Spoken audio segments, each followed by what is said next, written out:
Hello, today I'm going to show you how you can use samples to go into your drum machine and then you can use them in your step sequencer mix.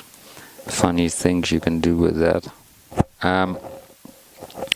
Of course you need to make samples, but I'm not going to explain to you how you can do that because you have manuals and it's very simple. The thing I want to show you is that if you push exit active with samples, you get into the samples, you can see the samples. It's very easy to do. And if you go to function, you can see you can import WAV files, you can make new sessions, new copy samples. You can do it with anything actually.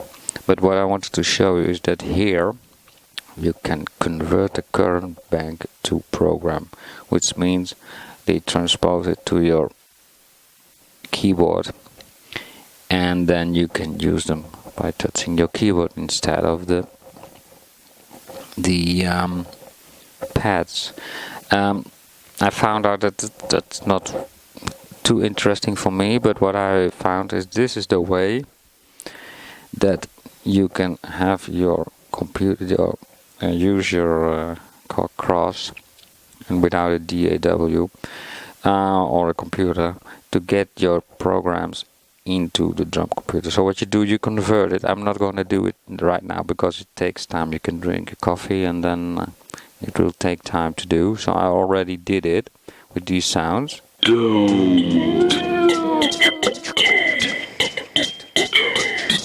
Yes, let's record this. Yes, let's record this. So I use these sounds to make a simple ugly drum, but just to give you an idea how it works. So you convert it, exit. So what happens then is these files show up in your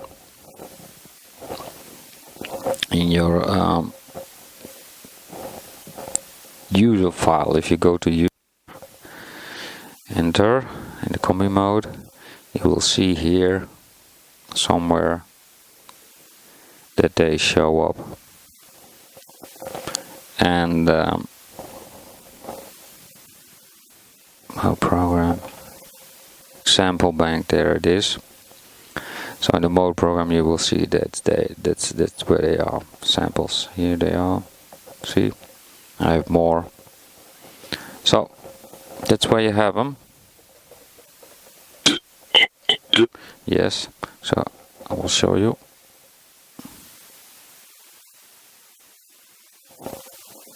Yes, so now these voices are here. Oh, a little bit more. Oh, it's here. So I go back to the combi mode, and what I do now is I go to the step sequencer, and if you touch exit active, then you instantly go to the step sequencer. Show you again.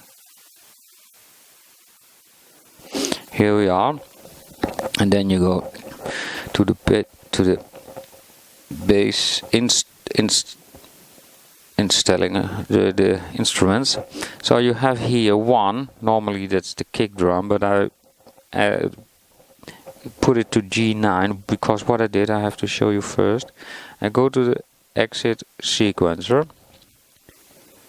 You go to menu. You go to drum kit. And there this is called Reel 2. This is my own drum kit I made. So it has a whole different setup. It's not like the traditional one, but it doesn't matter. It's for another issue. But what happens is I can here go to G9. This is where I put the bass drum. This is a sample, so you can see here. This is where it comes in. Here you can use your RAM files, which is the sampler. It's a mono or stereo. So you can here have your samples, and you can choose any sample you want. So I put in the bass drum, and then I go to sample 2, drum sample 2 on the same key, because I have left and right, so it's also stereo. There are also some other things you can do here. You can adjust the level. So if you want to adjust the levels between the different samples, then you have to do it here.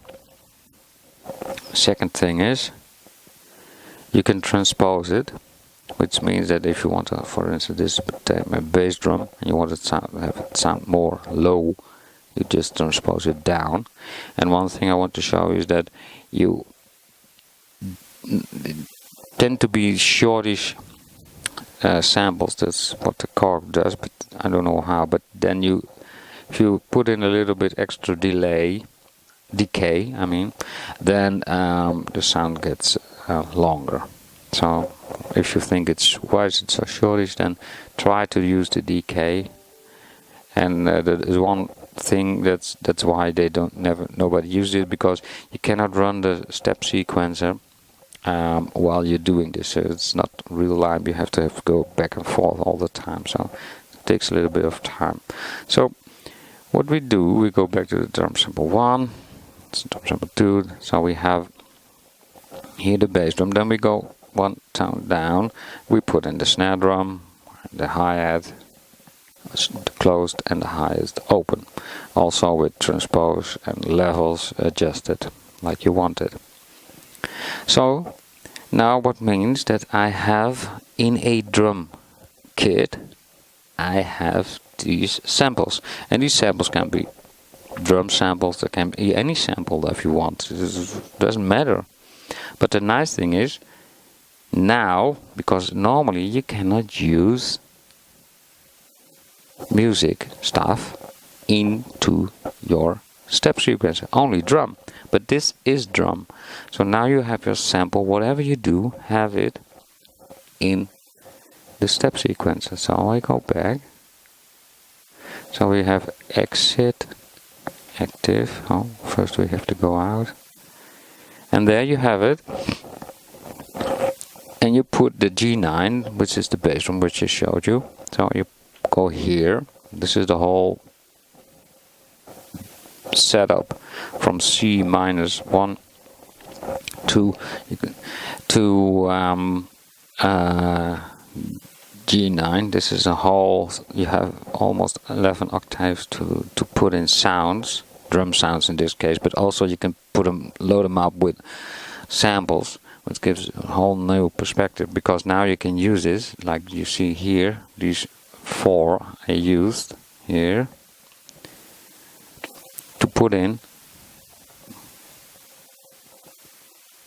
to the bass drum. So here this is another one, but I have to go to, and there it is, and this one too. And because I use all, there's no real problem with it. So here we go.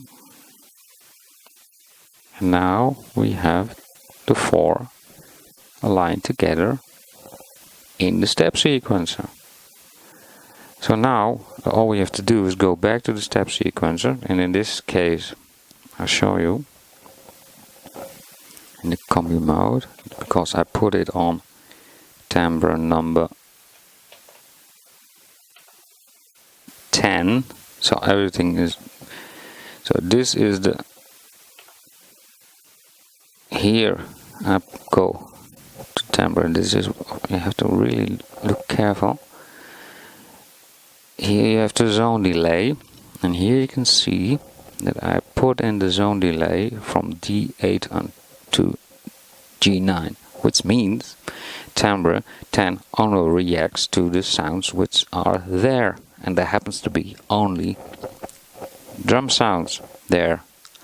So I put the 4 samples in this line of area. So now when I choose timbre 10, the sounds you will hear, you have to put in, you have to be sure that you go with your MIDI channel to 16, because then the step sequencer, you only will hear the step sequencer. So now it's 16, you hear the step sequencer, but because here active, oh, not favorites. To exit active, so no, step sequence, exit. Oh gosh. Yes, here we are. So now here you can see, here you can play your parts. And you can see you can play them just like you want. You don't have to use the drum track to do it. So you can play them and you get something that's ugly, I know.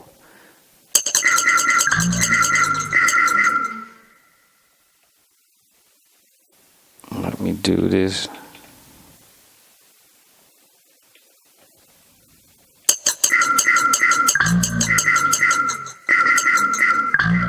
So first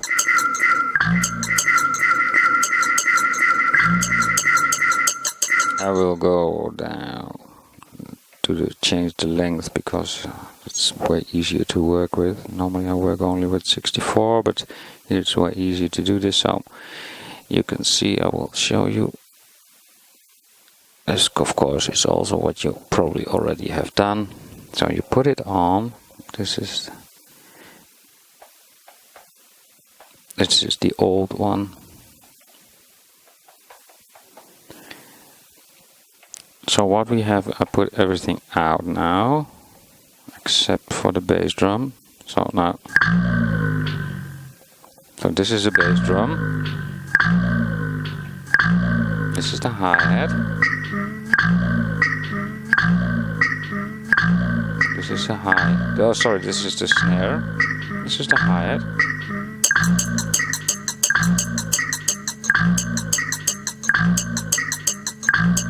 Closed one.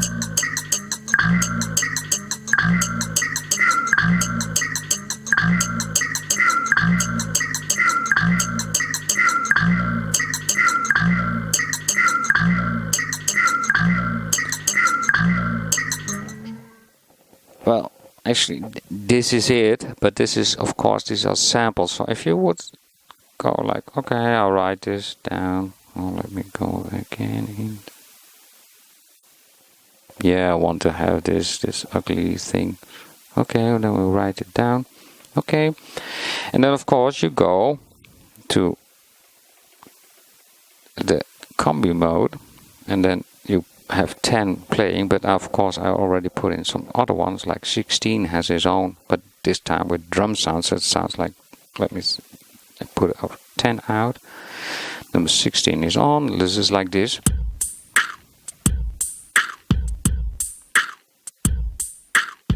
But then you add 10.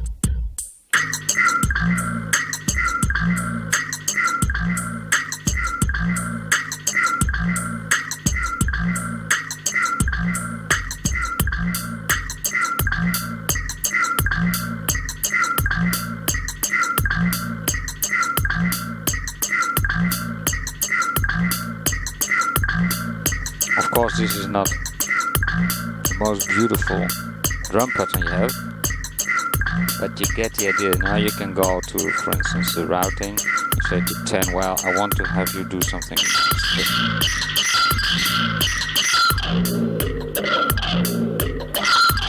Put it on the wah-wah pedal to give a dramatic effect, or on the phaser. So this is what you can do. Put on, now you can do it.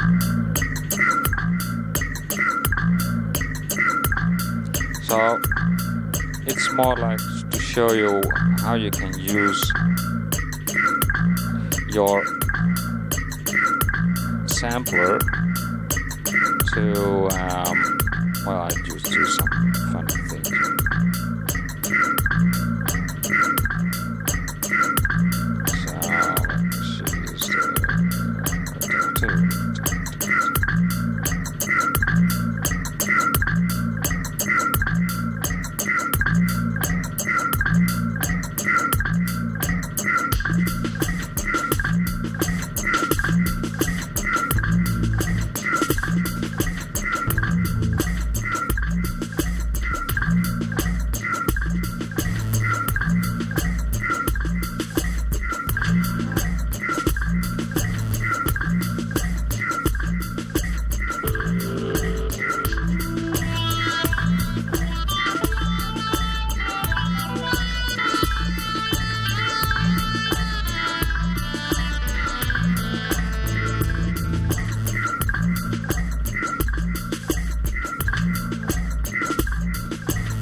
So this is just for the fun, just to give you an idea what happens if you do stuff like this. But the main thing is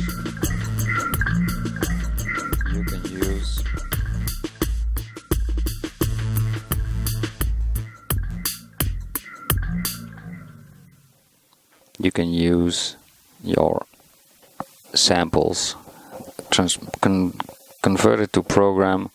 Within the program you can put them into your drum kit, and then your drum kit, you can use them in the step sequence. So any sound you have, any sound you make within your sampler gives you the possibility to use in your step sequence, which makes it very easy to put it in sync, and you can do all kinds of effects and everything. So have any questions, don't hesitate to ask, and have fun.